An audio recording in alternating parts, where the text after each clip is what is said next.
Welcome to the Sebcast, where we look deeper, ask bigger questions, and discover how Jesus is still changing the world. Have you ever read a good detective story?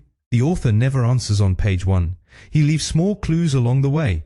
When you reach the end, you realize the answer was in front of your eyes all along. You did not know what to look for. I think that is exactly how the Bible is written. The Bible is full of breadcrumbs.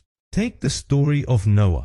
Suddenly the number 7 appears everywhere. 7 pairs of clean animals, 7 pairs of birds, 7 days before the rain begins.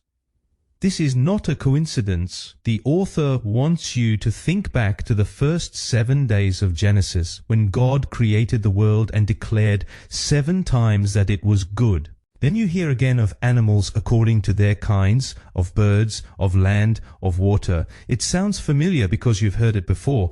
The author is taking you back to Genesis 1. He wants you to realize that God is not just busy destroying something, He is actually doing the opposite, preparing for a new creation. This happens throughout the Bible. Gardens point forward to new gardens. Water points forward to new life. Mountains become places where God reveals Himself. Rest points forward to the rest that Christ ultimately brings. The Bible is not just a collection of isolated stories. It is one great story in which every chapter points to the next. Maybe we sometimes read the Bible too hastily. We quickly look for an application or an answer, while the author says, "Stop a moment, did you notice the breadcrumbs?" The more you read the Bible, the more you discover that God has been pointing to Jesus from the very first pages. This is also our prayer at SA Congregation, that we will not just know verses out of context, but discover the great story of God.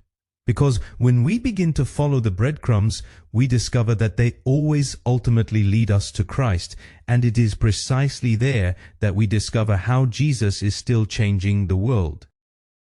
Until tomorrow, take care